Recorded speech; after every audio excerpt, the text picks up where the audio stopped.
আজকে একটা একদম অন্যরকম ভিডিও নিয়ে চলে আসলাম তোমাদের সাথে। আজ থেকে প্রায় 20 দিন আগে পূজাদি তারা বিয়ের জন্য আইবুড়ো ভাত থালি সেট অর্ডার করে আমার কাছে। সেখানে ছিল একটা থালি, 8টা বাটি, একটা গ্লাস আর একটা ছোট প্লেট। দিদি একটা ফটো পাঠিয়েছিল আমাকে, যেখানে থালির বেস কালারটা লাল এবং হলুদের মধ্যে মানে অমব্রে টাইপের করা ছিল। আর দিদি বলেছিল যে আমার বেস কালারটা এমন করে দিস, আর ওপরের কলকা ডিজাইনটা তোর উপর ছেড়ে দিলাম, আমি জানি তুই ভালো করেই করে দিবি। আর যখন ক্লায়েন্টরা তাদের পুরো ব্যাপারটা আমাদের উপর ছেড়ে দেয়, তখন দায়িত্বটা একটু বেশি বেড়ে যায়। আর সত্যি কথা বলতে আমি এরকম কাজ ফার্স্ট টাইম করছি। ফার্স্ট টাইম বলতে আমি এরকম সেল করছি ফার্স্ট টাইম।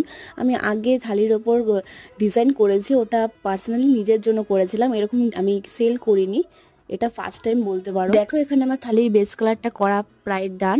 আমি এখানে অ্যাক্রিলিক ফেব্রিক কালার ইউজ করেছি, আর ফার্স্টে যে হোয়াইট কালারটা ইউজ করেছি ওটা প্রাইমার ছিল। ফুল ভিডিও দেখতে হলে নেক্সট পার্ট দেখে নিও। বাই।